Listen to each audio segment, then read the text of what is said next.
श्री हनुमान जी को 8 सिद्धियां और 9 निधियां प्राप्त थी। आज हम आपको श्री हनुमान जी को प्राप्त 8 सिद्धियों के बारे में विस्तृत रूप में जानकारी देंगे, जिसके माध्यम से आपको इनके बारे में विस्तृत जानकारी मिल जाएगी। ये सिद्धियां कुछ इस प्रकार से हैं: अणिमा, गरिमा, महिमा, लघिमा, प्राप्ति, प्राकाम्य, ईशित्व और वशित्व। अणिमा और लघिमा सागर को पार कर लंका के द्वारपालिका लंकिनी निशाचरी को निहत करने के पश्चात जनक नंदिनी के अन्वेषण क्रम में श्री हनुमान जी, गोस्वामी तुलसीदास जी के मत के अनुसार श्री हनुमान जी मशक के समान अपना छोटा सा रूप धारण करके पूरे लंका का निरीक्षण करने लगे, किंतु अत्यंत लघु और अनुरूप होने के कारण वहाँ के निवासियों को उनका पता तक नहीं चला। हनुमान जी शत्रुओं के लिए हमेशा के लिए अदृश्य हो गए थे। अशोक वाटिका में पहुंचकर वहाँ पर उन्होंने वृक्ष के पत्तों में बैठे बैठे वे जानकी माता को अपना परिचय देते हुए श्री राम जी की अवस्था का वर्णन करते हैं।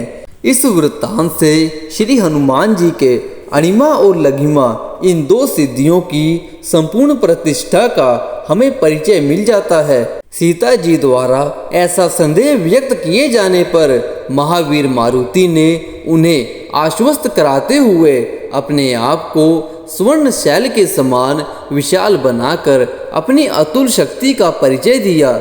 इन दोनों ही अवसरों पर इनका क्रमिक वर्धमान शरीर विशालता के कारण अत्यंत आकाश में मानो समावेश नहीं पा रहा था। इस कार्य के द्वारा श्री हनुमान जी के महिमा सिद्धि का संपूर्ण परिचय मिलता है।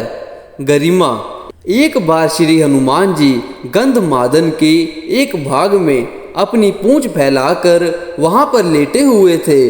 तभी वहां पर भीमसेन आते हैं और श्री हनुमान जी को अपनी पूंछ हटाने के लिए कहते हैं, परंतु श्री हनुमान जी द्वारा कहे जाने पर वह उनकी पूंछ हटाने का प्रयास करते हैं और निरंतर कोशिश करते रहते हैं, परंतु वह पूंछ को हिलाने में भी सक्षम नहीं होते। जिसके बाद उन्हें यह आभास हो जाता है यह कोई साधारण वानर नहीं है, यह तो सदैव श्री हनुमान जी हैं। वह उनके चरणों में गिर गया और उनसे दर्शन की मांग करने लगा, जिसके द्वारा श्री हनुमान जी ने भीम के अंदर उत्पन्न घमंड को भी चकनाचूर कर दिया। प्राप्ति सिद्धि। प्राप्ति सिद्धि के प्रतिष्ठित होने पर साधक को मनोवांछित फल प्राप्त होता है। श्री राम जी के कहे अनुसार वानर भालू भी चारों दिशाओं में भेजे गए थे। उनमें मारुति भी एक मत थे। उनमें एकमात्र निष्कपट और भक्ति भाव की भावना थी। माता के साक्षात्कार की परिणाम लंका में पहुंचने के कुछ ही क्षणों उपरांत अशोक वाटिका में जनक नंदिनी माता का उन्हें साक्षात दर्शन हो जाता है, जिसके द्वारा उनके प्राप्ति सिद्धि का हमें साक्षात परिचय मिलता है। प्राकाम्य।